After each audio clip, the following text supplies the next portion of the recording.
Hi everyone. नमस्कार। उम्मीद करता हूं कि आप सब स्वस्थ होंगे और व्यस्त भी होंगे पढ़ाई के अंदर। पर अगर फिर भी कुछ चीज़ों में व्यस्तता चल रही है तो मैं कहता हूं कुछ समय जरूर निकाल के आज के इस क्लास को देखना जरूर। इस क्लास के शुरुआत से लेके लास्ट तक बहुत अच्छे अच्छे शब्द हैं, वर्ड्स हैं जो आपकी इंग्लिश को बेहतर बनाएंगे। जैसा कि थंबनेल पे सभी ने चेक किया कि आज की क्लास हमें करीबन करीबन 10 नंबर तक एग्जाम्स में दिला सकती है। ऐसे बहुत सारे एग्जाम्स हैं जिनमें सिनोनिम्स एंटोनिम्स बहुत ज़्यादा पूछे जाते हैं। अगर मैं बात यहाँ पे सीडीएस की करूँ तो 20 स्कोर आपको 20 मार्क्स का स्कोर देता है। एसएससी की बात करूँ तो करीबन करीबन ये आपका वहाँ पर भी 26 और 27 तक आता है, टीए 2 तक। पर मैं कहूँगा कि नहीं, सिनोनिम्स सीखना और एंटोनिम्स सीखना आपकी वोकेबलरी को स्ट्रॉन्ग बनाने जैसा है। बहुत सारे स्टूडेंट्स मैंने अपने जीवन में देखे हैं जिनका ग्रामर तो ठीक है पर उसके बाद वोकेबलरी बहुत अच्छी नहीं है। मैं कहता हूं जो बच्चे रीडिंग अपनी अच्छी करना चाहते हैं तो उनका ग्रामर अगर एवरेज है चलेगा, पर उनका वोकेबलरी अगर एवरेज है तो उसमें वो बात नहीं बन पाएगी राइटिंग सेक्शन में जो बननी चाहिए। आज की क्लास को वैसे तो मुझे लाइव लेना था, पर मैं इसको लाइव इसलिए नहीं ले पाया क्योंकि आज मेरे बेटे का बर्थडे है। तो मुझे लगा कहीं ऐसा ना हो कि 5 बजे मैं क्लास ना ले पाऊं, और मैं कहने पर भी मैंने आपको वादा भी किया कि 5 बजे क्लास होगी लाइव, तो वो गलत हो जाता। पर मैं पूरी पूरी कोशिश करूंगा कि जब वो क्लास चलेगी तो मैं लाइव चैट के बॉक्स में आपके साथ जुड़ा रहूंगा, और जितने भी प्रैक्टिस शीट्स मैं डालूंगा इसके ऊपर, यानी कि क्वेश्चंस को अपलोड करूंगा, उनके आंसर्स पहले आपसे उम्मीद करूंगा कि आप क्या सोचते हैं। पर आप सोच रहे होंगे कि आज एक वर्ड्स की क्लास में यानी कि वोकेबलरी की क्लास में हमारी स्क्रीन पे तो कुछ और नजर आ रहा है। आप बिल्कुल सही देख रहे हैं। मैं एक छोटा सा 1 मिनट का डिस्कशन लेना चाहता हूं, और इस 1 मिनट के डिस्कशन से पहले कहना चाहता हूं कि आज की क्लास की शुरुआत से लेके लास्ट तक आप देखेंगे तो बहुत कुछ सीखने के लिए है। मैं यही नहीं बताऊंगा कि इनके सिनोनिम्स ये होते हैं, इनका अपोजिट ये होता है, पर मैं साथ ही साथ ये भी आपसे डिस्कस करूंगा कि बैंकिंग के एग्जाम्स में क्वेश्चंस कैसे क्रिएट किए जाते हैं या फिर कैसे दिए जाते हैं। पर उन सभी से पहले इस छोटे से पोस्ट को आप जो आप ऊपर देख पा रहे होंगे स्क्रीन पे लगा, इसको समझने की कोशिश करते हैं। जैसे कि इस लॉकडाउन के दौरान हर कोई व्यक्ति परेशान है, पर वो परेशानी कितनी ज्यादा होनी चाहिए ये तो हम पे डिपेंड करता है। ऐसा नहीं है कि बुरे दौर में हम सबके मन में बुरे विचार ना आए। अगर ऐसा है तो फिर कहीं ना कहीं हम जीवित तो नहीं है, क्योंकि व्यक्ति के जिंदा होने की एक सबसे बड़ी पहचान होती है उसके इमोशंस का होना। हर किसी व्यक्ति में इमोशन होते हैं, किसी में शांत रहने के तो किसी में गुस्से होने के, और ये इमोशंस हमारे कांस्टेंट बदलते हैं। अगर इमोशन नहीं बदल रहे तो उसका मतलब हम जिंदा भी नहीं है। पर वो इमोशंस आपको किस हद तक प्रभावित कर रहे हैं ये सोचने लायक बात है। तो इतने समय से बच्चों के क्वेश्चंस को सुन रहा हूं, डेली फोन पे काउंसिल भी करता हूं, उनके विचारों को जानने की कोशिश भी करता हूं, उन्हें समझाता भी हूं कि आप कहीं ऐसा तो नहीं है कि गलत ले रहे हैं। तो बहुत सारे क्वेश्चंस अब ज्यादा बढ़ने लगे तो मुझे लगा क्यों ना आज की क्लास को मैं पढ़ाऊं। तो उससे पहले 1 मिनट, ज्यादा नहीं लूंगा बच्चों, 1 से 2 मिनट में इसका डिस्कशन मैं लेता हूं। मेरी स्क्रीन पे देखिएगा, सबसे पहली बात यहाँ पे लिखी है रेड कलर के बॉक्स में देखिएगा, इसमें मेरे कहने से मेरे साथ साथ पढ़िएगा बेटा। Do you have a problem in life? पहला क्वेश्चन है, do you have a problem in life? क्या आपको जीवन में समस्या है? तो उसके दो जवाब हो सकते हैं बच्चों। एक तो हो सकता है यस और एक हो सकता है नो। मैं इन दोनों जवाबों को लेके चलता हूं, पहले यस के बारे में सोचता हूं। तो कहते do you have a problem in your life, तो आपने कहा नो और या यस। जरा ध्यान से देखो, जैसे आपने कहा नो, तो जिन्होंने कहा नो उसका जवाब सुनिए। अगर मैंने कहा नो तो नीचे एरो के साथ देखिएगा, then why worry, then why worry. अगर आपको जीवन में प्रॉब्लम ही नहीं है तो फिर चिंता क्यों कर रहे हैं? अब ये तो नो का जवाब था। अब अगला जवाब सुनिए, मैंने कहा do you have problem in your life, आपने कहा यस, हाँ मुझे तो समस्या है। तो जब आपका यस का आंसर आया तो मैंने क्वेश्चन और पूछा, can you do something about it, क्या आप इसको लेके कुछ कर सकते हैं? अब आपके दो जवाब आएंगे, हाँ या ना। तो आपने पूछा, मैंने पूछा आपसे क्या आपके जीवन में समस्या है, आपने कहा हाँ है। तो मैंने कहा क्या आप इस समस्या को लेके कुछ कर सकते हैं? तो जवाब दो होंगे, हाँ मैं कर सकता हूं, नहीं मैं नहीं कर सकता हूं। अब मेरे जवाब देखिएगा, अगर आप कहते हैं यस मैं इसके लेके कुछ कर सकता हूं, तो देन वाई वरी। अगर आपके जीवन में समस्या है और आप उसके लिए कुछ कर सकते हैं तो फिर चिंता किस बात की? अगर आपका जवाब आता है, मैंने पूछा कि आपके जीवन में समस्या है, आपने कहा जी हाँ बिल्कुल है, मैंने कहा क्या आप उसको लेके कुछ कर सकते हैं, आपने कहा मैं कुछ नहीं कर सकता, तो फिर मेरा एक पॉइंट है, फिर देन वाई वरी, फिर क्यों चिंता कर रहे हैं? बेटा आप किसी भी चीज को लेके देखिए, प्रॉब्लम्स हैं, टेंशन्स हैं, बहुत कुछ है, हर किसी के जीवन में है, पर वो प्रॉब्लम्स कितने लंबे समय तक चलेंगी ये तो आप पर डिपेंड करता है ना।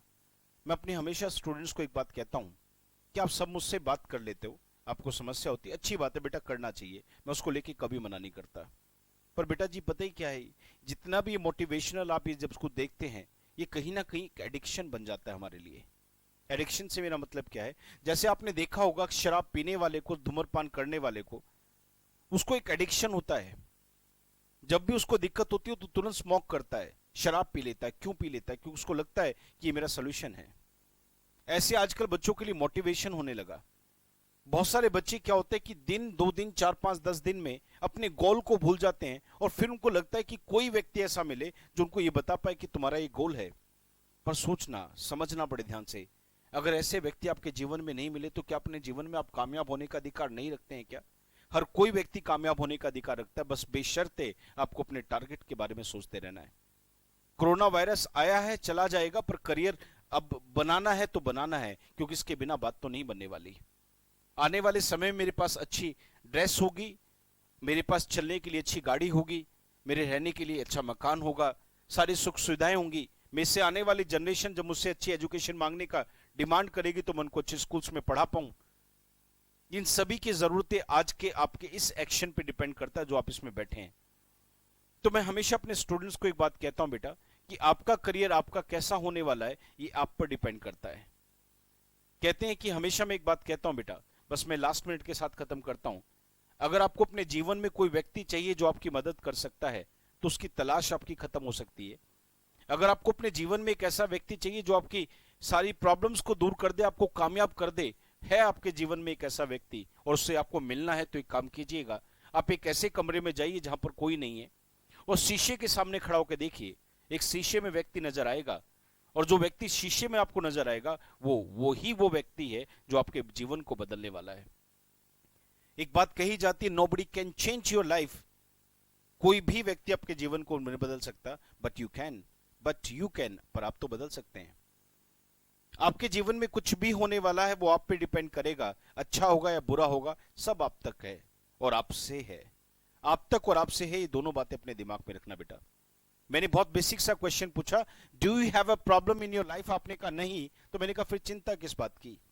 मैंने कहा do you have problem in your life, आपने कहा यस, तो मैंने कहा फिर आपसे एक क्वेश्चन और करता हूं, can you do something about it, क्या आप इसको लेके कुछ कर सकते हैं? अगर आप कहते हैं हाँ, तो फिर आप इसको लेके कर सकते हो तो कर लो, चिंता क्यों कर रहे हो? और अगर आप इसको लेके कुछ नहीं कर सकते तो फिर क्यों चिंता कर रहे हो जब आपके हाथ में कुछ है ही नहीं? जैसे कोरोना वायरस कब खत्म होगा, क्लासेस कब शुरू होंगी, ये मेरे हाथ में नहीं है, पर मैं रोज चिंता करने बैठ जाऊं, क्या यार क्लास नहीं लग रही, आप सोचो इस बात को, क्या यार क्लास नहीं लग रही, मैं परेशान होना शुरू कर दूं, टेंशन लेना शुरू कर दो, अपने आप को डिस्टर्ब कर लूं, क्या ये उचित होगा? ये कभी भी उचित नहीं होगा। तो बेटा मेरे चिंता करने से अगर क्लासेस शुरू हो जाती तो मैं कभी की चिंता कर लेता। हमारे न चिंता करने से कुछ होता है, न हंसने से कुछ होता है, पर हाँ हम पर बहुत कुछ होता है। से कुछ नहीं होता पर हम पर बहुत कुछ होता है। अगर हंसूंगा तो शरीर अच्छा रहेगा, मेरे आसपास का माहौल अच्छा रहेगा जिन लोगों के साथ मैं रह रहा हूं। अगर गुस्सा सा चेहरा लेके, इसको मुरझाए हुए चेहरे के साथ आसपास के लोगों के साथ घूमना शुरू कर दूं, तो 4 दिन के बाद वो भी कहेंगे कितना पकाऊ आदमी, कितना ये मतलब कैसा आदमी है यार, डिस्टर्ब करके रख दिया इसने, तो जब देखो इसका चेहरा उतरा रहता है। पर अगर एक हंसते हुए चेहरे के साथ रहूंगा तो सुबह में भी गुड मॉर्निंग बढ़िया वाला मिलेगा, दोपहर में गुड आफ्टरनून बहुत अच्छा मिलेगा, और शाम को हाय कैसे हैं आप, वो मुस्कुराते हुए चेहरे से पूछा जाएगा। वाइब्रेशंस बड़ी पॉजिटिव होंगी, एक एक शब्द का आपके ऊपर बहुत प्रभाव पड़ता है, तो आपके रिएक्शंस का आपके ऊपर कितना प्रभाव पड़ता होगा। इसके साथ मैं बस इतना सा कहना चाहता हूं बेटा, प्रॉब्लम्स हैं, थी और रहेंगी, पर जीवन कैसा था, कैसा है और कैसा होगा ये तो मुझ पे डिपेंड करता है। और वो व्यक्ति मैंने आपको बताया कौन है जो उसको ठीक करने वाला, वो आप खुद हैं। किसी के चक्कर में ना पड़ के खुद पे विश्वास करना शुरू करें। अगर आपके पास कोई व्यक्ति आता है समस्या लेके, तो मैं कहता हूं कि आप में से बैठा जो भी व्यक्ति मुझे सुन रहा है, आप सेकंड्स के साथ उसकी प्रॉब्लम को सोल्व कर सकते हैं। इसका मतलब आप सबके अंदर समस्या को सोल्व करने की ताकत तो है, सलाह देने की ताकत तो है, फिर वो ताकत अपने लिए कब खत्म हो जाती है? जब वो सलाह खुद को चाहिए तो फिर हम इसको क्यों छोड़ देते हैं? एक शिक्षक का काम पढ़ाना ही नहीं होता, पढ़ाने के साथ अपने स्टूडेंट्स के साथ अपने अच्छे विचारों को शेयर भी करना होता है। वो कैसे एक शिक्षक बना, कैसे वो ऐसा रह पाता है, ये सारी चीजें अपने स्टूडेंट्स को दे पाना या देना, ये उसका धर्म बनता है, उसकी ड्यूटी बनती है। उस ड्यूटी को निभाते हुए मैं अपनी क्लास को शुरू करता हूं। और बड़े ध्यान से इस बात को रखना, इस बात को अपने दिमाग में रखना है, पोस्टर और ये सब कुछ मेरे टेलीग्राम के चैनल पे रहेगा। इसे जीवन में फोन में सेव कर लेना, इस बात को अपने जिंदगी में कभी न मत भूलना, आप कभी लाइफ में मार नहीं खाएंगे। शुरू करता हूं बेटा आज की क्लास को। पहला मैं आपको क्लास का पहला पॉइंट शेयर करता हूं आज का। लेट्स स्टार्ट बच्चों। ये लीजिए, आप अपनी स्क्रीन पे देख पा रहे होंगे, यहां दो एंटोनिम्स मैंने दिए हैं और दो सिनोनिम्स मैंने दिए हैं। एंटोनिम्स और सिनोनिम्स से मेरा मतलब क्या है? एग्जाम में कई बार इसमें आता है अपोजिट और ऑल्टरनेटिव। अगर मैं इसकी बात करूं तो यहां पर जरा ध्यान से सुनिएगा। एक ऐसा शब्द जिसके बिल्कुल अपोजिट मीनिंग को दिखाना है। मैं एग्जाम्पल ऐसा लेता हूं कि हर किसी को समझ में आए। अच्छे का अगर मैं देखूं, अपोजिट तो बुरा होता है। तो उसने पूछा कि ऐसा कौन सा शब्द है जो अच्छे का अपोजिट दिखाएगा? ये एंटोनिम्स में काउंट होता है। फिर सिनोनिम्स में क्या काउंट होता है? एक ही जैसे मीनिंग के शब्द, यानी कि सबका मीनिंग, जैसे जल का जो मतलब होता है वही मतलब नीर का भी होता है, दोनों का मतलब पानी है। तो एक जैसे मीनिंग के वर्ड्स हैं तो सिनोनिम्स हैं, और एक दूसरे का अपोजिट है तो एंटोनिम है। ये शब्द सारे मैंने वो लिए जो एग्जाम्स में बहुत ज्यादा क्वेश्चंस देते हैं। पर बेटा जब भी किसी वर्ड को आप याद करें तो जैसे मैं बताता हूं वैसे याद करने की कोशिश करना। अब आपको पहला क्वेश्चन दिखाई देता है डिस्कॉन्सोलेट। आपकी स्क्रीन पे जो पहला वर्ड है वो बेटा डिस्कॉन्सोलेट है। मैं चाहता हूं कि आप सभी व्यक्ति, मैं इसमें बिल्कुल चैट के साथ आपसे जुड़ा रहूंगा, और जब भी बाद में कभी भी आप इस वीडियो को देखेंगे तो नीचे कमेंट बॉक्स में इसका आंसर देते रहना। मैं हर सेंटेंस के साथ, हर क्वेश्चन के साथ थोड़ा सा वेट करूंगा, 4-5 सेकंड का आपको सोचने के लिए। डिस्कॉन्सोलेट का क्या मतलब होता मैं नहीं बताता, पर आपको जॉयस का बताता हूं। अगर मैं जॉयस कहता हूं तो उसका मतलब खुशी से भरा हुआ। अगर कोई भी व्यक्ति जॉयस है तो खुशी से भरा हुआ है, हैप्पी है। अगर मैं दूसरा वर्ड कहता हूं तो अनप्रेजुडिस्ड। अनप्रेजुडिस्ड का मतलब अगर आपसे मैं कहूं तो ये अनबायस्ड होता है। बड़े ध्यान से सुनना बेटा, ये जो जॉयस है ये किसी भी व्यक्ति के साथ लगा तो उसकी विशेषता दिखाएगा। जैसे किसी इंसान का खुश होना उसकी विशेषता है, ऐसे अनप्रेजुडिस्ड जो वर्ड है ये भी आदमी की विशेषता है, और इसका मतलब होता है अनबायस्ड। अनबायस्ड से मेरा मतलब क्या है? एक ऐसा व्यक्ति जो किसी का नाजायज पक्ष न लेता हो, एक निष्पक्ष किस्म का व्यक्ति जो होता है उसे अनप्रेजुडिस्ड कहते हैं। ये वर्ड जो निकला वो प्रेजुडिस से निकला है। प्रेजुडिस का मतलब किसी का पक्ष लेना होता है, बायस होता है। तो प्रेजुडिस का मतलब बायस होता है, तो अनप्रेजुडिस्ड का मतलब क्या हो गया? अनबायस्ड, यानी कि किसी का गलत पक्ष नहीं लेना या किसी का भी पक्ष नहीं लेना। मैं तो हमेशा कहता हूं कि एक टीचर को कैसा होना चाहिए क्लास में? वो अच्छे और बुरे ना देखता हो, वो इंटेलिजेंट और डल किस्म के स्टूडेंट्स को ना देखता हो। उसके लिए सामने बैठे सारे के सारे बच्चे केवल स्टूडेंट्स का ही एक फॉर्म रखते हो या स्टूडेंट्स ही दिखाई देते हो, ये उसका पहला एक नियम बनता है एक टीचर का। तो मेरे सेंटेंस को देखिए, अ टीचर शुड बी, मैं एक सलाह दे रहा हूं, a teacher should be unprejudiced. जॉयस, लाइफ कैसा होना चाहिए? बहुत खुशी से भरा होना चाहिए। तो मैंने कहा कि इन योर क्लासरूम, अपनी क्लासरूम के अंदर, यू शुड बी जॉयस। मैंने दोनों के दोनों सेंटेंस शुड से बोले हैं क्योंकि मैं सलाह देने की बात कर रहा हूं। अगर मैं तीसरे शब्द को देखूं तो इसमें लिखा है प्रोमिनेंट। प्रोमिनेंट का मतलब प्रसिद्ध होता है, एक ऐसा व्यक्ति जो रिनाउंड है, दुनिया जानती है उसके बारे में, नाम बहुत अच्छा उसका, यह भी विशेषता है। प्रोमिनेंट का मतलब प्रसिद्ध होता है। अगर मैं यहां पे एग्जांपल दूं तो Atal Bihari Vajpayee, Atal Bihari Vajpayee was a prominent politician, वो एक बहुत प्रसिद्ध व्यक्ति थे।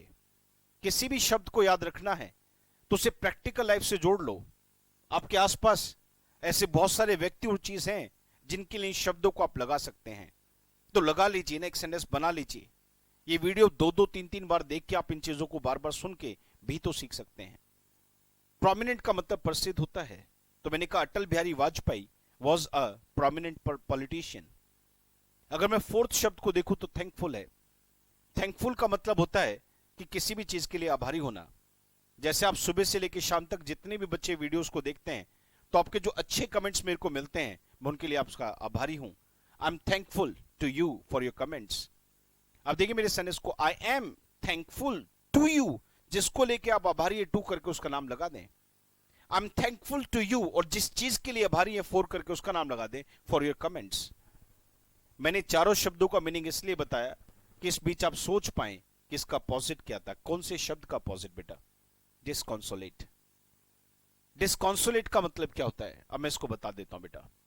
डिस्कॉन्सोलेट का मतलब होता है वेरी सैड, बहुत ज्यादा उदास, बहुत ज्यादा उदास। जैसे एक सेंटेंस को देखिए, the players were disconsolate after losing the match.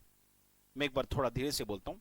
The players were disconsolate after losing the match, यानी कि वो मैच को हारने के बाद कैसे हो गए? उदास हो गए। जब बहुत ज्यादा दुखी हम होते हैं तो उसे हम डिस्कॉन्सोलेट कहते हैं। एक शब्द आप सब जानते हैं, sad. I am very sad, word को सुनिए बेटा। आई एम वेरी सैड, इसका मतलब क्या है? मैं बहुत दुखी हूं। एक काम कीजिए, भाषा को थोड़ा इफेक्टिव बनाइए। ये मत बोलिए आई एम वेरी सैड, आप ये बोलिए आई एम डिस्कॉन्सोलेट। तो जिसे आपने आई एम वेरी सैड बोला, तो इससे ठीक है सामने वाले को समझ में आएगा, पर एग्जाम का स्तर नहीं होता बेटा। एग्जाम में ये नहीं पूछेगा वेरी सैड का मतलब क्या होता है, आपका एग्जामिनर पूछेगा डिस्कॉन्सोलेट का मतलब क्या होता है। तो डिस्कॉन्सोलेट मैंने 3-4 बार इसलिए बोल दिया कि आपके दिमाग में बैठ जाए कि डिस्कॉन्सोलेट का मतलब बहुत ज्यादा दुखी होने से है। तो आई एम डिस्कॉन्सोलेट, यानी कि मैं बहुत दुखी हूं। तो बेटे उसने पूछा बहुत दुखी का अपोजिट क्या होगा? बहुत ज्यादा खुश। तो जॉयस क्या था? बहुत ज्यादा खुश। तो अपोजिट ढूंढने निकले तो मिल गए बेटा। ए इसका आंसर बनेगा। मैंने 4-5 वर्ड आपको यहां पे डिस्कस करे बेटा।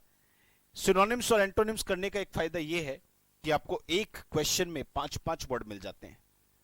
तो बेटा बड़े ध्यान से सुनिए। पहला वर्ड हमने पढ़ा कि बहुत ज्यादा उदास, डिस्कॉन्सोलेट। तो बहुत ज्यादा खुश, जॉयस। वहीं पर हमने पढ़ा कि जब हम किसी का पक्ष नहीं लेते तो अनप्रेजुडिस्ड भी बोलते हैं हम। फिर मैंने चौथा वर्ड मैंने आपके सामने जो डिस्कस किया वो प्रोमिनेंट था। बहुत ज्यादा प्रसिद्ध किसी का होना प्रोमिनेंट होता है। वहीं पे मैंने 5वां शब्द पढ़ा थैंकफुल, जिसका मतलब आभारी होता है। अब हम क्वेश्चन नंबर 2 की तरफ बढ़ते हैं बेटा। ट्रिम्युलस, ये वर्ड दिखता है यहां पे, ट्रिम्युलस। ट्रिम्युलस का क्या मतलब होता है सोचो, जब तक मैं नीचे लिखे चारों शब्दों का मीनिंग बताता हूं आपको। हेल्दी, हेल्दी का मतलब स्वास्थ्य से भरा होता है। अगर किसी के पास स्वास्थ्य है या स्वास्थ्य प्रदान करने की क्वालिटी है तो वो हेल्दी होता है। जैसे ही इज हेल्दी, यानी कि वो स्वस्थ है। और you should take healthy food, इसका मतलब आपको एक ऐसा खाना खाना चाहिए जो आपको स्वास्थ्य प्रदान कर दे। तो हेल्दी शब्द से आप किसी को स्वस्थ भी कह सकते हैं, तो वहीं पर हेल्दी शब्द से उन चीजों को भी दिखा सकते हैं जो स्वास्थ्य प्रदान करती हैं। तो स्वास्थ्य से भरा, स्वास्थ्य प्रदान करने वाली चीजें हेल्दी होती हैं। यह भी शब्द हमारा एक एडजेक्टिव है। अच्छा, मैं इतनी देर से ये क्यों बोल रहा हूं एडजेक्टिव्स है, ये नाउन है, ये प्रोनाउन है, मैं क्यों बोलूंगा आपको? इसका जवाब मैं अगली स्लाइड में देता हूं। इससे जस्ट अगली स्लाइड चलाऊंगा बेटा। पर मैं आपको दूसरे शब्द का मतलब बताता हूं, ओबीस। ओबीस का मतलब मोटा होता है।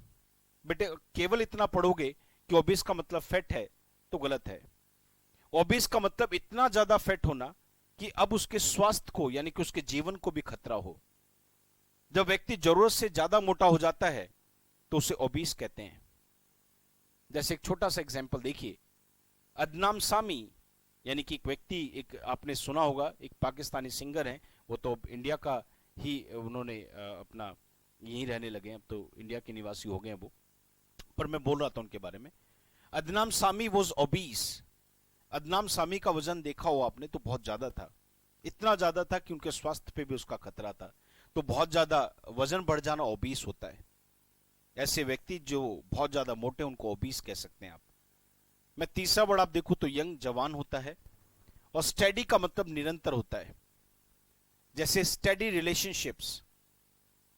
स्टेडी रिलेशनशिप से मेरा मतलब क्या होता है? एक ऐसा संबंध जो स्थिर है, टिका हुआ है। रिश्ते बनते हैं, टूट जाते हैं। वहीं पे कुछ रिश्ते होते हैं स्टडी, जो बनते और बने रह जाते हैं। तो देखिए मैंने क्या बोला, we need to have a study relationship. मेरे सेंटेंस को देखिएगा बेटा। We need to have a steady relationship, यानी कि हमें ऐसे संबंध की जरूरत है जो स्थिर होना चाहिए, ऐसा नहीं कि आज था तो कल नहीं रहेगा। तो स्टेडी का मतलब स्थिर है, जो बना हुआ है। स्टेडी ग्रोथ होती है बेटा। जैसे हमेशा मैं कहता हूं उन स्टूडेंट्स को, अगर आपकी नॉलेज में स्टेडी ग्रोथ है तो आप जीवन में कभी मार नहीं खा सकते। स्टेडी ग्रोथ से मेरा मतलब जो निरंतर बढ़ रहा है, निरंतर जो अपनी गति से बढ़ता रहता, स्टेडी हो गया वो। अब मैं ट्यूमुलस का मतलब बताता हूं। ट्यूमुलस शब्द दो चीजों के लिए आता है बेटा, आपने सोच लिया होगा, अपना जवाब नीचे डाल भी दिया होगा, पर मैं ट्यूमुलस का मतलब बता दूं बच्चों आप सभी को। ट्यूमुलस या तो बॉडी के लिए होता है, यानी कि शरीर के लिए होता है, या ट्यूमुलस शब्द आपकी आवाज के लिए होता है। जब आपकी जुबान लड़खड़ाती हो, जब आपका शरीर लड़खड़ाता हो, तो उसे ट्यूमुलस कहते हैं। जैसे मान लो ये गिलास है और मेरा हाथ है, और ये मैं इस तरीके से, और मैं इस ग्लास को पकड़ता हूं। अब देखिए ये क्या किया मैंने, I am holding a glass with with tremulous hand. अब बड़े ध्यान से देखिए, I am holding my glass with the tremulous hand. मैं कैसे हाथ के साथ उसको होल्ड कर रहा हूं, हिलते हुए, डुलते हुए। तो जो चीज हिल रही है, ढिल रही है, उसको ट्यूमुलस कहते हैं। कई बार आपने देखा होगा लोगों में हेजिटेशन होती है, तो उनकी आवाज में लड़खड़ाहट होती है, वो ट्यूमुलस वॉइस होती है बेटा। तो ट्यूमुलस का मतलब जिसमें लड़खड़ा रहा है, तो उसे ट्यूमुलस कहते हैं। तो ट्यूमुलस का अगर मैं अपोजिट पूछूं तो शायद मिल गया होगा स्टेडी। स्टेडी का मतलब स्थिरता, तो ट्यूमुलस का मतलब हिलता डुलता हुआ। पहले दोनों क्वेश्चन के आंसर मिले, पहले का आंसर ए था, दूसरे का डी था। दूसरे वाले भी सारे वर्ड याद हो गए बेटा। ट्यूमुलस का मतलब आवाज और शरीर का कांपना। हेल्दी का मतलब स्वास्थ्य देने वाला या स्वास्थ्य से भरा हुआ। ओबीस का मतलब जरूरत से ज्यादा मोटा, जो आपको बीमार मतलब दिक्कत दे सकता है, थ्रेट है आपके लिए। यंग का मतलब जवान। स्टडी का मतलब जो बना है, जैसे स्टडी ग्रोथ होता है, स्टडी रिलेशनशिप होती है, ये मैंने आपको बताया। अब पूछा सिनोनिम, यानी कि एक ही जैसे मीनिंग के शब्द। तो पहला वर्ड हमारे पास आता है प्रीडिलेक्शन।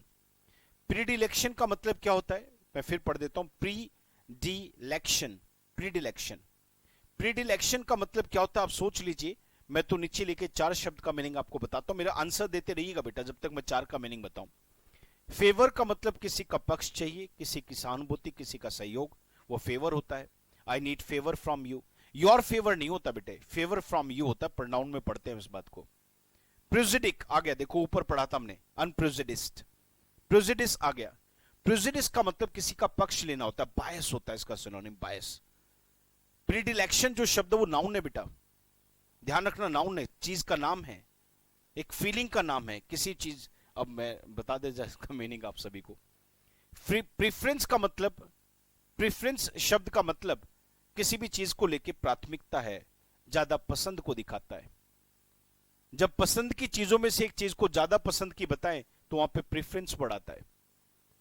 विम का मतलब मन में आने वाले, एकदम से मन में आने वाले विचार और इच्छाएं। कई बार आपने देखा होगा, आप टीवी देख रहे हो, टीवी पे आपने सामने एक मोबाइल फोन की एड को देखा और उसको देख के आपके मन में आया, अरे फोन तो मेरे पास भी ऐसा होना चाहिए। तो वो एकदम से इच्छा बनी है, ऐसी एकदम से बनने वाली इच्छा को विम कहते हैं। तो मैं इनके ऊपर संदेश सोचता हूं, I need favour from you, मुझे आपसे मदद चाहिए। Prejudice, a teacher should not be prejudiced, वो नहीं होना चाहिए। प्रेफरेंस, एवरीबडी हैज प्रेफरेंस, हर किसी के पास प्राथमिकता होती है पसंद में ज्यादा। और विम का मतलब we experience so many whims during the day, हम अपने दिन के दौरान बहुत सारी इच्छाएं मन में आती हैं, ऐसे विचार एकदम से जो पैदा होते हैं उनको विम्स। विम सिंगुलर है तो विम्स प्लॉरल है, जैसे फिंगर कह दूं एक और फिंगर्स कह दूं एक से ज्यादा। तो मैं चारों शब्दों का मतलब बता चुका हूं। एक, विम का मतलब हो गया मन में आने वाली इच्छाएं और विचार अचानक से। प्रेफरेंस का मतलब ज्यादा पसंद। प्रेजुडिक का मतलब किसी का पक्ष, और फेवर का मतलब किसी का सहयोग। पर वहीं पे प्रीडिलेक्शन का मतलब किसी भी चीज को लेकर चाहत होती है, पसंद होती है। बहुत ज्यादा पसंद किसी चीज को लेकर हो तो उसे प्रीडिलेक्शन कहते हैं। बहुत ज्यादा पसंद से मेरा मतलब क्या है, इसको समझना है तो बच्चों को देख लो। जो छोटे बच्चे होते हैं उनको चॉकलेट का नाम ले दो और सेकंड से पहले कहेंगे दो, या पूरे दिन में देखो तो चॉकलेट के लिए उनके मन में बड़ी इच्छा है, चॉकलेट का नाम लेकर उनसे कोई भी काम करवा लो। क्यों? क्योंकि चॉकलेट को लेकर उनके मन में गहरी इच्छा रहती है, गहरी पसंद है। तो मेरे संदेश को देखना, चिल्ड्रन हैव, मेरे संदेश को सुनिएगा बेटा, children have a predilection for chocolates, वो चॉकलेट्स को लेके क्या है उनके मन में गहरी इच्छा रहती है, बहुत ज्यादा पसंद होती है, बहुत ज्यादा चाहत किसी चीज को लेके हो तो उसे प्रीडिलेक्शन कहते हैं। तो इसका सिनोनिम प्रेफरेंस बनेगा बेटा, क्योंकि इसका मतलब भी बहुत ज्यादा पसंद चाहत होती है। तो ज्यादा पसंद प्रेफरेंस है, तो प्रीडिलेक्शन भी ज्यादा पसंद को दिखाता है। डिवाउट, डिवाउट का जब तक आप मुझे सिनोनिम बताएं, मैं नीचे लिखे चारों शब्दों का मतलब बता देता हूं। पहला शब्द हमारे पास डेडिकेटेड है। बेटा एक काम और करना, जब वीडियो को पूरा देख लो तो कैसा आपका अनुभव रहा मुझे कमेंट्स में जरूर बताना, लाइव चैट में नहीं, कमेंट में जाके बताना कि आपको कैसा लगा। तो पहला वर्ड बोलता हूं बेटा डिवाउट।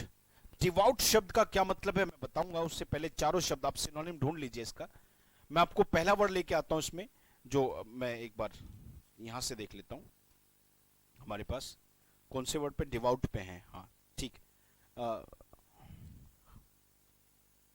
ओके ओके, हाँ डिवाउट, दूसरे वर्ड को ढूंढ रहे हैं हम। पहला वर्ड आता है हमारे पास डेडिकेटेड। डेडिकेटेड का मतलब तो सभी बच्चे जानते हैं बेटा। डेडिकेटेड का मतलब होता है किसी भी चीज को लेकर जब हम समर्पित होते हैं, बहुत ज्यादा डेडिकेशन होता है तो उसमें समर्पित होना होता है। बेटा सुना मैंने क्या बोला? डेडिकेटेड का मतलब किसी भी चीज को लेकर बहुत ज्यादा समर्पण से मेरा मतलब है। Everybody yes no. वहीं पर अगला वर्ड हमारे पास आता है पायस, नहीं सॉरी बी रह गया, सॉल्म। SOLEMN, ये बहुत प्यारा वर्ड है बेटा।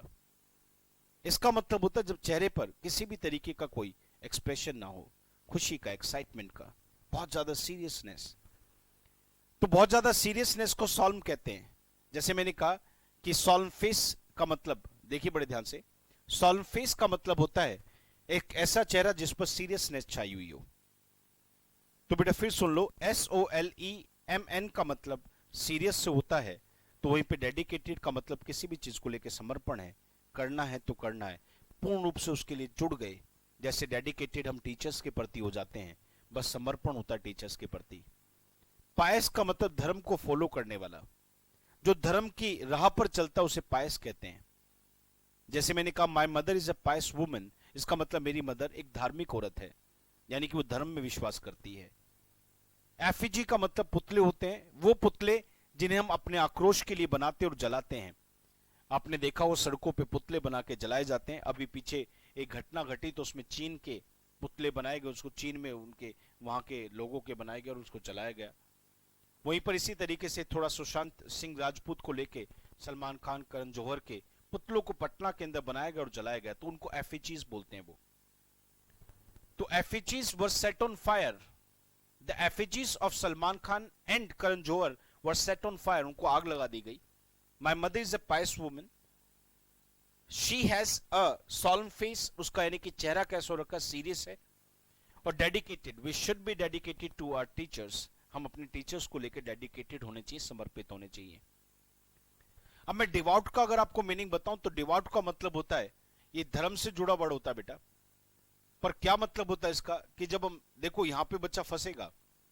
डिवोट का मतलब क्या होता है कि कोई भी व्यक्ति ऐसा जो धर्म में विश्वास करता हो, उसका कड़े, बड़े ध्यान से देखना, कड़े रूप से पालन करता हो। मतलब क्या है, उसकी एक एक चीज को फॉलो करता हो। अगर उसमें कह दिया ऐसे तो ऐसे ही, उसने कहा कि आपको व्रत रखने तो रख रहा है। उसने जैसे मुस्लिम धर्म में देखो, एक महीने रोजे रखने तो रखने हैं, 5 बार दिन में नमाज पढ़नी तो पढ़ते हैं। ये क्या है, एक स्ट्रॉन्ग डेडिकेशन है अपने धर्म के प्रति। तो जो धर्म के प्रति स्ट्रॉन्ग डेटर्मिनेशन होता है, करना है तो करना है, उसे इंग्लिश में डिवोट कहते हैं। तो बच्चों के मन में यहां पे दिक्कत आती है, ए या सी। बेटा ध्यान देना, धार्मिक को पायस कहते हैं, पर किसी भी चीज को लेके बिल्कुल 100% उसमें जुड़ जाना, जैसे कहता वैसे ही करना, वो डेडिकेटेड होता है। तो ध्यान देना, इसका आंसर डेडिकेटेड बनेगा बेटा, क्योंकि इसके अंदर फीलिंग जो होती है वो कड़े तरीके से किसी चीज को फॉलो करना होता है। अभी मैंने इस बीच में आपको बताया सिनोनिम्स, ये नाउन है, प्रोनाउन है, एडजेक्टिव, ऐसा क्यों बोला मैंने? क्योंकि आजकल मैं बैंक के एग्जाम्स में देखता हूं तो एक तरीके का क्वेश्चन आने लगा है। मैं उस तरीके के क्वेश्चन को आपको दिखाने की कोशिश करता हूं बेटा, आप जब तक सुनना बड़े ध्यान से। बैंक पीओ में आप जाओगे तो आप देखोगे आजकल क्वेश्चंस आते हैं। मैंने एक बैंक पीओ के क्वेश्चन को उठाया है और आपके स्क्रीन पे रखा है, बता देता हूं। डेटर्मिनेशन, डेटर्मिनेशन मैंने अभी शब्द बोला था, किसी भी चीज को लेके जब अपने मन को आप बना लेते हो तो उसे डेटर्मिनेशन कहते हैं। कुछ करना है तो करना है, ये मन बांध के बैठे हो तो डिटर्मिनेशन होता है बच्चों। अब डिटर्मिनेशन शब्द को दे देगा आपका बैंक पीओ का एग्जाम बैंकिंग के अंदर, और उस डिटर्मिनेशन जैसे शब्द को एक सेंटेंस में यूज करेगा, और सेंटेंस में यूज करके आपसे पूछेगा कि बताओ कौन कौन सा सेंटेंस ऐसा है जिसमें ग्रामेटिकल सही यूज हुआ है। तो एक शब्द सेंटेंस में ग्रामेटिकल सही है, ये वही व्यक्ति देख पाएगा या सीख पाएगा या पता लगा पाएगा जिस व्यक्ति को ये शब्द पता है कि नाउन कहां लगते हैं, एडजेक्टिव्स कहां लगते हैं, एडवर्ब्स कहां लगती हैं। जब तक आपको वर्ब्स कहां लगती है ये नहीं पता होगा तो आप कभी भी ऐसे क्वेश्चंस को सॉल्व नहीं कर सकते। अब जो डिटर्मिनेशन है बेटा वो एक नाउन है। मैं तीनों सेंटेंस आपके सामने लेके चलता हूं, जब तक आप अपना आंसर देखिएगा। A familiar look of determination was on her face during the competition. जो प्रतिस्पर्धा वहां पर हो रही थी उसके दौरान उसके चेहरे पे एक दृढ़ता का भाव दिखाई दे रहा था। दूसरा सेंटेंस देखिए, It was easy to determination of determinant of the matrix during the examination. मैं इसका मीनिंग आपको समझाऊं उससे पहले नीचे को पढ़ता हूं। The man gazed at the lion with all the determination. ध्यान से देखिए, उस आदमी ने एक जितना भी डिटर्मिनेशन दृढ़ता उसके अंदर थी उसके साथ उस लॉयन को घूरा। बेटे डिटर्मिनेशन एक नाउन होता है। ध्यान से देखिए, विद ऑल द डिटर्मिनेशन, ये बिल्कुल ग्रामेटिकल ठीक है। ऊपर वाले में देखिए लुक ऑफ डिटर्मिनेशन, ये भी ठीक था, बट बेटा नीचे वाले में इट वाज इजी टू, जो इट वाज इजी टू मैंने बोला है इसके बाद तो मुझे वर्ब चाहिए बेटा। इट वाज इजी टू, जैसे मैंने कहा इट इज इजी टू, तो इजी टू क्या है? It's easy to learn English, जैसे इंग्लिश को सीखना आसान है। तो बेटा इट इज इजी टू के बाद तो मुझे वर्ब चाहिए थी, पर ये तो नाउन था। तो मैंने को देखा यार इसमें से एक जगह गलत यूज हुआ है, यानी कि बी में गलत यूज हुआ है, क्योंकि यहां पर मुझे जरूरत थी किसकी? एक वर्ब की, और लगा दिया इसने नाउन, तो मुझे पता चल गया गलत है बच्चों। तो ये पता होने के बाद मुझे इसका आंसर देना बहुत आसान हो गया, क्योंकि मुझे पता है ए में सही यूज हुआ है और सी में सही यूज हुआ है, तो इसका आंसर जो बनेगा वो ए एंड सी दोनों, यानी कि डी इसका आंसर बनेगा।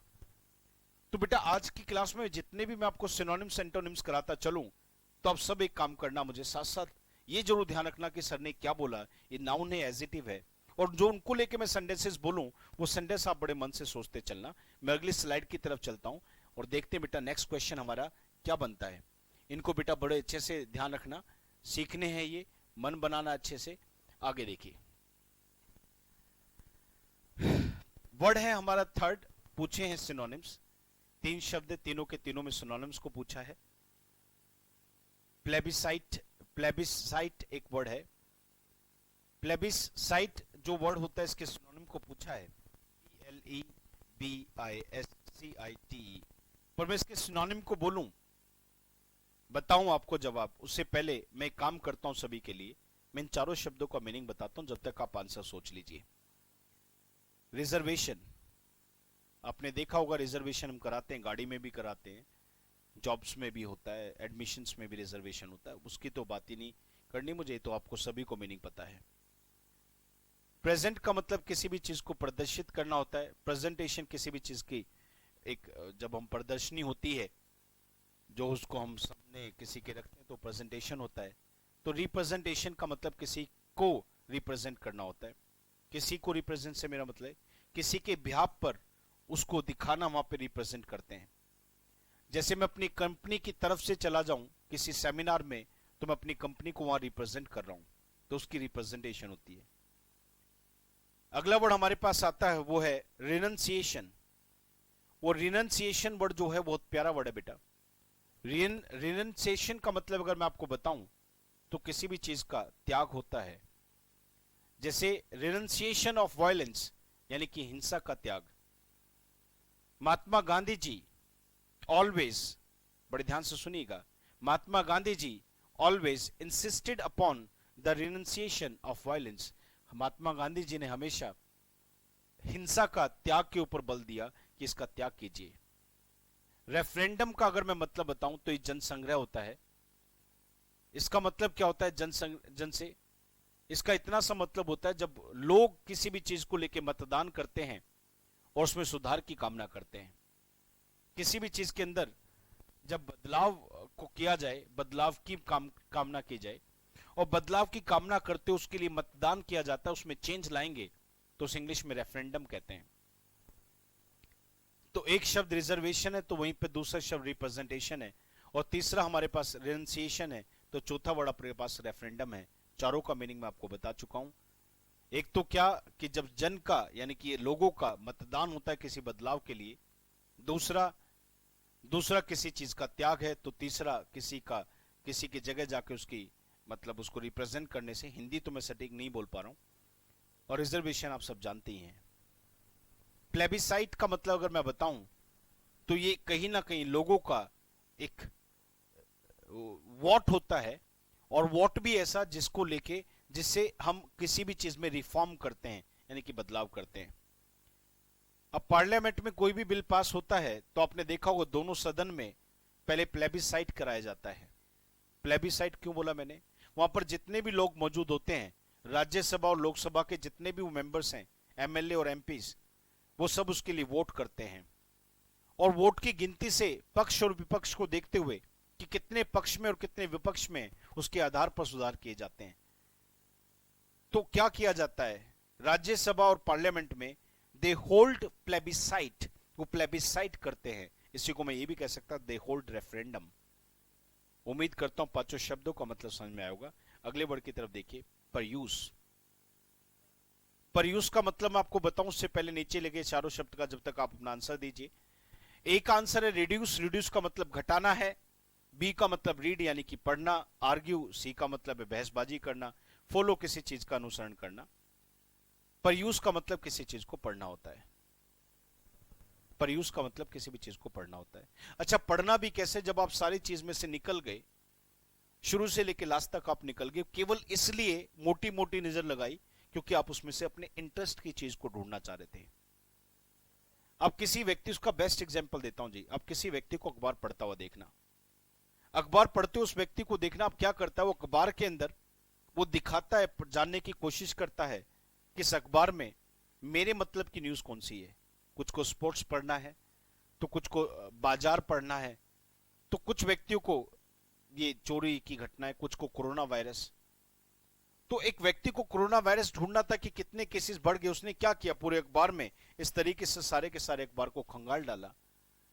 क्यों खंगाल लिया, ऊपर ऊपर से क्यों पढ़ लिया? क्योंकि वो अपने पसंद की न्यूज को ढूंढना चाह रहा था। तो जब इस तरीके से किसी चीज को पढ़ा जाता है कि आप उसमें से अपने पसंद की चीज को निकाल पाए, उसे परयूज कहते हैं। तो परयूज का मतलब पढ़ना होता है, तो रीड भी पढ़ना होता है। इसका मतलब हमारा आंसर मिल गया, इसका मतलब रीड है।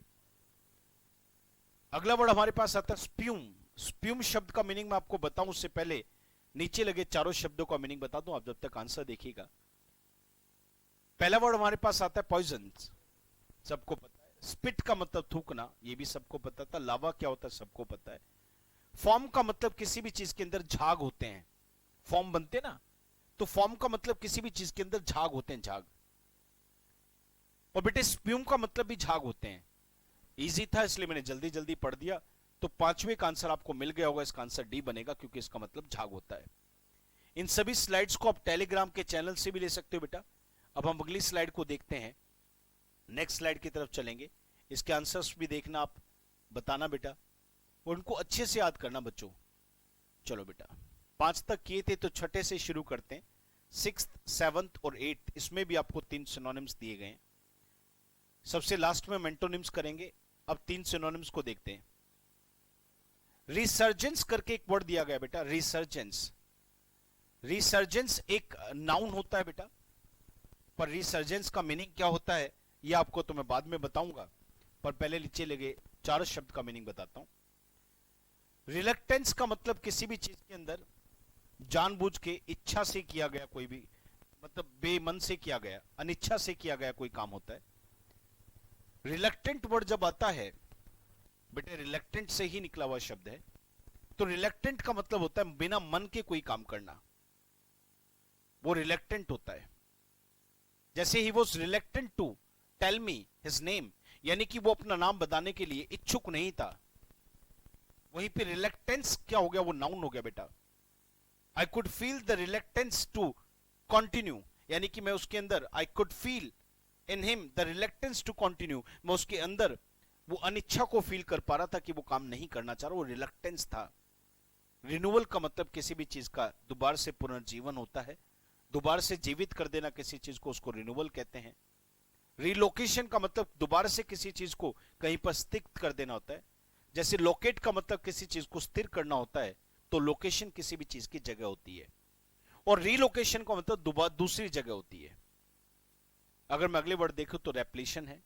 ये रेप्लीट शब्द से निकला बेटा, और रेप्लीट का मतलब भरा हुआ होता है, से भरा होना। तो रेप्लीशन का मतलब किसी चीज का भरापन होता है, जिसमें बहुत ज्यादा प्रचुर मात्रा किसी चीज की हो तो उसे रेप्लीशन कहते हैं। तो रेप्लीट माने भरना, तो रेप्लीशन मतलब भरा हुआ। तो रिसर्जेंस क्या होता है बेटा? जैसे resurgence in demand, resurgence in interest, ये मतलब क्या है? Resurgence in demand, resurgence in interest, इसका मतलब दोबारा से पैदा करना, किसी भी चीज की दोबारा से डिमांड पैदा करना। जैसे आपने देखा होगा बहुत सारी कंपनीज ने अपने स्कूटर्स निकाल दिए। स्कूटर्स पहले हुआ करते थे पर अब भी बनने लगे। उन्होंने स्टाइल बदला और उसकी डिमांड को फिर पैदा कर दिया, तो रिसर्जेंस इन डिमांड है वो। तो इसका आंसर जरा आपको मिल गया होगा। किसी भी चीज की दोबारा से जीवित करना रिसर्जेंस होता है, तो रिन्यूअल भी मतलब दोबारा से जीवित करना होता है। डैम्प का मतलब तो वैसे पता होगा, फिर भी मैं सोचने का मौका देता हूं। वेट माने गीला, कॉम्प्लिकेटेड माने मुश्किल। जैसे this is a very complicated question, ये बहुत मुश्किल क्वेश्चन है। लाइट माने बहुत रोशनी तो होती है, सरल भी होता है, बहुत आसान भी होता है। क्लियर माने स्पष्ट होता है। डैम्प माने गीला होता है। जैसे द ग्राउंड इज डैम्प, यानी कि ग्राउंड जो है वो गीला है, तो गीले का आंसर तो वेट ही बनेगा बेटा।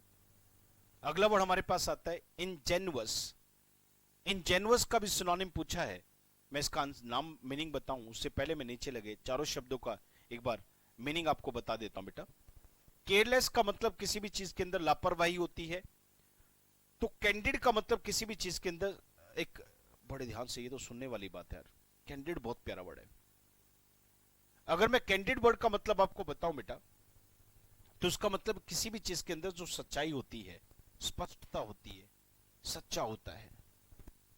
कैंडिड का अगर मैं आपको मीनिंग बताऊं तो जो चालाक होता है अपने निर्णय को लेके, पर ऑनेस्टी होती है बेटा। चालाक के भी दो पॉइंट है। यहां से आपके, मैं कहता हूं मैंने अपने जीवन में बहुत सारे क्लोज टेस्ट सोल्व करे हैं जहां पे कैंडिड और क्राफ्टी दोनों वर्ड दे रखे होते हैं। बेटे कैंडिड और क्राफ्टी दोनों का मतलब चालाक है, पर फर्क देखिए क्या है, फर्क देखना बेटा।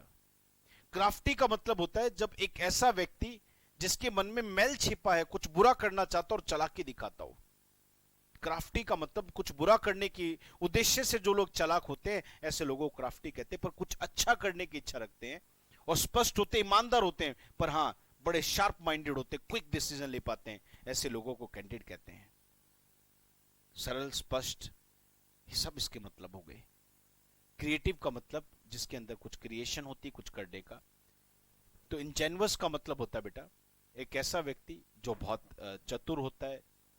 इंजेन्युअस डिसीजंस होते हैं, आइडियाज होते हैं बेटा, ऐसे विचार जो स्पष्ट हैं।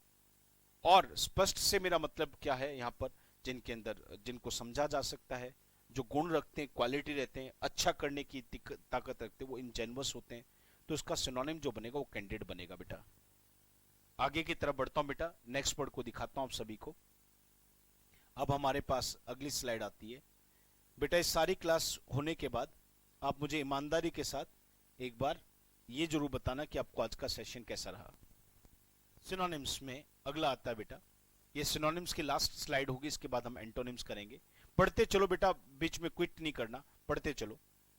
इंटरफेरेंस, वैसे सबको पता होगा इंटरफेरेंस क्या होता है, पर बताऊंगा बाद में। पहले इसके चार नीचे जो शब्द लगे इनके मीनिंग को समझा दूं। एक वर्ड आता है डेफरेंस।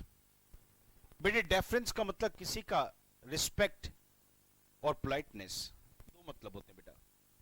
किसी की इज्जत और जो उसके अंदर समर्पण और एक सीधापन जो होता है उसे डेफरेंस कहते हैं। किसी की डीप रिस्पेक्ट जो होती है उसे डेफरेंस कहते हैं। तो we must have deference for women, हमारे मन में औरतों के प्रति सम्मान होना चाहिए। तो डेफरेंस का मतलब सम्मान हो गया, इज्जत हो गई। ऑब्स्ट्रक्शन का मतलब किसी चीज में रुकावट हो गई, तो ओनर का मतलब सम्मान है बेटा। और फियरफुल का मतलब डरावना होता है।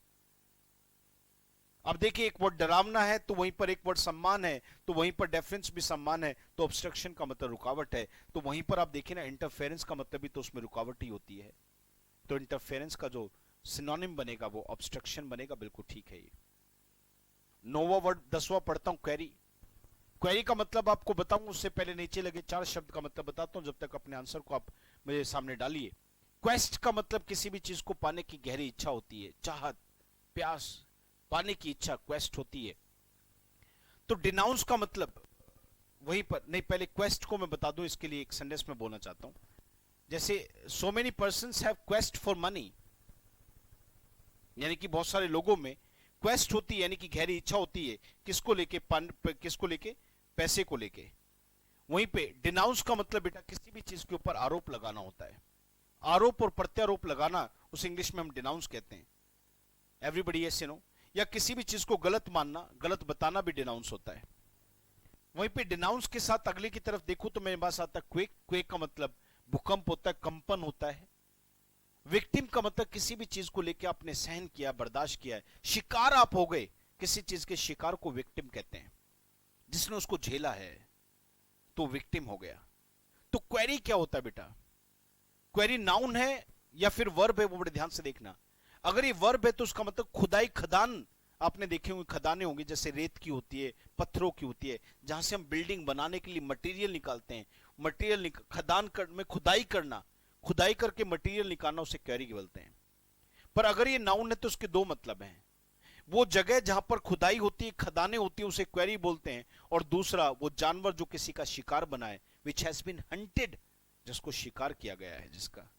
तो क्वेरी का मतलब जिसका शिकार हुआ है, यानी कि नाउन, तो इसका सिनोनिम बनेगा विक्टिम। आगे की तरफ देखिए बेटा, कंजक्चर। कंजक्चर पीछे बहुत रहा।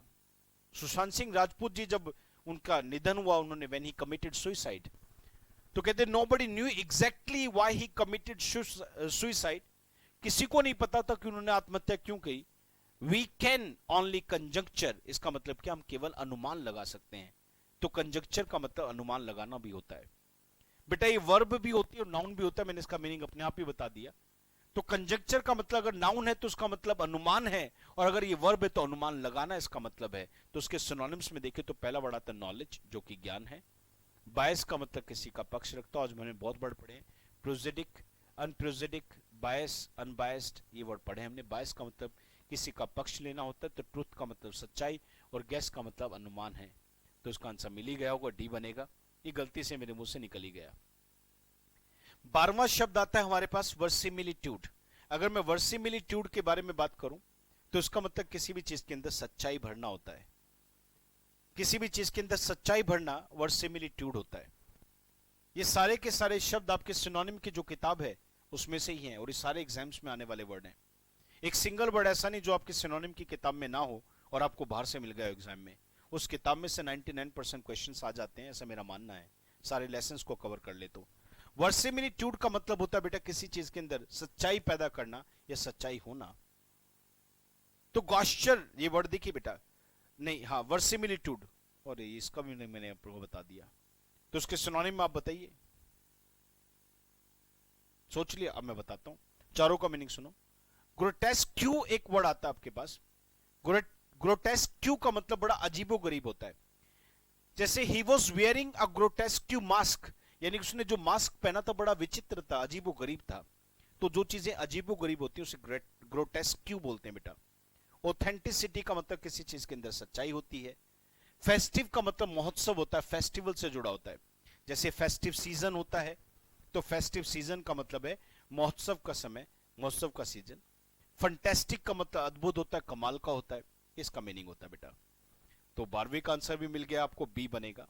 मैं अगली स्लाइड की तरफ बढ़ता हूं, और देखिए अब अगला। प्रैक्टिस करते चलो बेटा, जितना प्रैक्टिस करोगे उतना सीखोगे। सेशन के बारे में जरूर बताना बेटा कैसा रहा। एंटोनिम आ गया बेटा, पूछा अपोजिट मीनिंग बता दो। वर्ड क्या है? इफेमिनेंस एक वर्ड दिया गया, इफेमिनेसी सॉरी, और इसका अपोजिट पूछा गया इफेमिनेसी का। अगर मैं इसके अपोजिट के बारे में बात करूं तो उससे पहले मैं इसका मीनिंग तो नहीं बताऊंगा, पर 4 शब्दों का मीनिंग बताता हूं बेटा। बुरिशनेस, बुरिशनेस का मतलब रूडनेस होती है। जो बुरिश वर्ड होता है वो रूड से निकला है, असभ्य, बदतमीजी। तो बदतमीजी को रूडनेस कह दो या बुरिशनेस कह दो। जैसे boorishness is not liked by anyone, यानी कि कोई भी व्यक्ति बुरिशनेस को पसंद नहीं करता। अट्रैक्टिवनेस का मतलब किसी भी चीज के प्रति लगाव खिंचाव होता है। अग्रेसिवनेस का मतलब गुस्सा आक्रोश होता है। तो मैनलीनेस का मतलब पुरुषपन, किसी भी चीज के अंदर इंसान के होने का गुण हो तो उसे मैनलीनेस कहते हैं। अब इफेमी एक वर्ड होता है बेटा जिसका मतलब स्त्री से जुड़ा होता है, महिला। इफेमिनेसी का मतलब अगर होता है तो महिला के गुण पाना। इफेमिनेसी का मतलब होता है जिसमें महिला के गुण हैं, औरतों जैसे गुण रखना। तो उसका अपोजिट कैसा होगा? पुरुषों जैसा होना। तो पुरुषों जैसा होने के लिए मैनलीनेस आएगा ना, तो बनेगा इसका आंसर डी। प्लेसिड का मतलब शांत होता है बेटा। प्लेसिड का मतलब बिल्कुल शांत होता है, जिसमें कोई हलचल नहीं, बिल्कुल शांत है। जैसे आप देखना जहां पर भी नदी गहरी होती है वहां पानी शांत होता है। If the river is deep the water would appear Placid, यानी कि अगर नदी जो है वो गहरी है तो उसके अंदर पानी जो है वो बड़ा शांत नजर आएगा, तो शांत को प्लेसिड कहते हैं। तो इसके अपोजिट देखेंगे अब क्या है। डल जिसमें कोई मजा नहीं है, मूविंग जो चल रहा है। स्टॉर्मी का मतलब तूफान से भरा हुआ। अर्जेंट का मतलब जरूरी है। तो बेटा एक चीज देखिए, प्लेसिड का मतलब शांत है, तो वहीं पर स्टॉर्मी का मतलब एकदम से तूफान से भरा हुआ, तो उसका अपोजिट तो स्टॉर्मी बनेगा। गलती से बता दिया बेटा, अगले का आंसर नहीं बताऊंगा। वैसिलेशन जो वर्ड है वो वैसिलेट से निकला हुआ है। अब वैसिलेट क्या होता है, वैसिलेशन मैं फिर भूल जाता, उसको बाद में बताऊंगा। इसके 4 शब्दों के जो नीचे हैं इनके मीनिंग बता देता हूं। Steady stead fastness. Stead fastness जो वर्ड है इसका मतलब होता है बच्चों दृढ़ता। दृढ़ता का मतलब बस कह दिया तो कह दिया, ये नहीं बदलते रहे, कभी ये कभी वो। स्थिरता जो होती है उसे स्टीड फास्टनेस बोलते हैं। रिमॉर्स का मतलब मन में पश्चाताप होता है। किसी भी चीज को लेके जो रिग्रेट मन में होते हैं उसे रिमॉर्स कहते हैं। रिलीफ का मतलब किसी चीज से राहत है। इनोक्यूलेशन जो वर्ड है वो इनोक्यूलेट से निकला है। इनोक्यूलेट का मतलब किसी को इंजेक्शन लगाना होता है, जिसे आप इंजेक्ट भी कहते हैं, वैक्सीनेट भी कहते हैं। तो टीकाकरण जो होता है उसे इनोक्यूलेशन बोलते हैं। तो इनोक्यूलेशन का मतलब टीकाकरण होता है, इंजेक्शन लगाने से होता है। जो हमारे पास वर्ड है वैसिलिएशन, तो वैसिलेशन का मतलब जो होता है उसका मतलब वैसिलेट से निकला है, जिसमें स्थिरता नहीं होती बेटा, जो बदलता रहता है, कभी ये कभी वो, कभी कुछ तो कभी कुछ। विचारों में जो व्यक्ति, ये ध्यान रखना, ये हमेशा ओपिनियन में होता है। दो चीजों को लेकर विचार जो हमारे बदलते रहते हैं उसके बदलाव को वैसिलेशन कहते हैं। तो बदलावट जो चेंज है वो वैसिलेशन से था, तो उसका अपोजिट क्या होगा? स्थिरता होगी ना। तो स्टीड फास्टनेस इसका अपोजिट बनेगा, यानी कि स्थिरता। अब अगली स्लाइड की तरफ बढ़ते हैं और देखते हैं इसमें क्या लिखा हमारे लिए। ये लीजिए बेटा, ये आज हमारी लास्ट स्लाइड होगी बेटा, आखिरी स्लाइड होगी। मेरे हिसाब से इतने ही वर्ड याद रख पाएंगे तो बहुत है। मैं वर्ड की तरफ बढ़ता हूं बेटा। पहला वर्ड हमारे पास इसमें छठा आ रहा है, एरोगेंट। एरोगेंट का क्या मतलब है देखेंगे, पर उससे पहले मीनिंग समझेंगे। हॉटी क्या होता है बेटा? हॉटी का मतलब घमंडी किस्म का व्यक्ति होता है, एक ऐसा व्यक्ति जो ये मानता है कि मैं दूसरों से बेहतर हूं। हॉटी घमंडी होता है, पर कैसा घमंडी? जो ये मानता है मैं दूसरों से बेहतर हूं, वो हॉटी होता है। जैसे he has a haughty manner, यानी कि उसके अंदर के जो विचार हैं वो कैसे हैं, मैं दूसरों से बेहतर हूं, ऐसे विचार रखता है। प्राउड का मतलब पॉजिटिव है। जब कोई व्यक्ति किसी भी चीज पे संतुष्टि दिखाता है, गर्व दिखाता है पॉजिटिव वे में, जैसे हम सोल्जर्स के ऊपर प्राउड फील करते हैं, हॉटी फील नहीं करते, ये पॉजिटिव वर्ड है बेटा। हॉटी नेगेटिव है तो प्राउड पॉजिटिव। सेल्फिश ये भी नेगेटिव वर्ड है, जो अपना अपना सोचता दूसरों का नहीं। मॉडेस्ट का मतलब विनम्र होता है। तो बेटा जो वर्ड एरोगेंट पढ़ा है इसका मतलब घमंडी किस्म का होता है, जिसमें घमंड भरा उसे एरोगेंट कहते हैं। तो अपोजिट कौन सा बनेगा? मॉडेस्ट ही तो बनेगा बेटा, विनम्र ही तो बनेगा। जेनिथ क्या मीनिंग होता बताऊंगा, पर उससे पहले नीचे के 4 शब्दों के मतलब बताता हूं। एक वर्ड हमारे पास बॉटम है, तो बॉटम का मतलब किसी भी चीज का नीचे वाला हिस्सा। मान लो ये बोतल है, तो इस बोतल का ये जो हिस्सा है ये बॉटम है इसका। किसी भी चीज का जो नीचे वाला हिस्सा होता है उसे हम बॉटम बोलते हैं। बॉटम के बाद दूसरा वर्ड है नेडेड। नेडिर का मतलब होता है जो कोई भी चीज अपने वर्स्ट दौर में होती है, सबसे बुरे दौर में होती है, उसे नेडिर बोलते हैं। शैलो का मतलब जो गहरा नहीं है, नॉट डीप। जैसे the water in this river is shallow, यानी कि इस नदी के अंदर जो पानी है वो शैलो है, यानी कि जो गहरा नहीं है। जैसे शैलो पेन होता है, बर्तन पेन है, शैलो पेन का मतलब है ऐसा बर्तन जो गहरा नहीं है। लो का मतलब जिसके अंदर कोई भी चीज की कमी हो। जैनिथ का मतलब जो चीज अपने टॉप पे होती है, शिखर पर होती है। जैसे आपने देखा हो 12 बजे के करीब दोपहर में सूर्य बिल्कुल सर पे होता है जी, वो अपने जैनिथ पे होता है। तो सबसे टॉप पे होना जैनिथ है, तो वहीं पर कोई चीज सबसे निम्न स्तर पे चलेगी तो वो नेडिर है।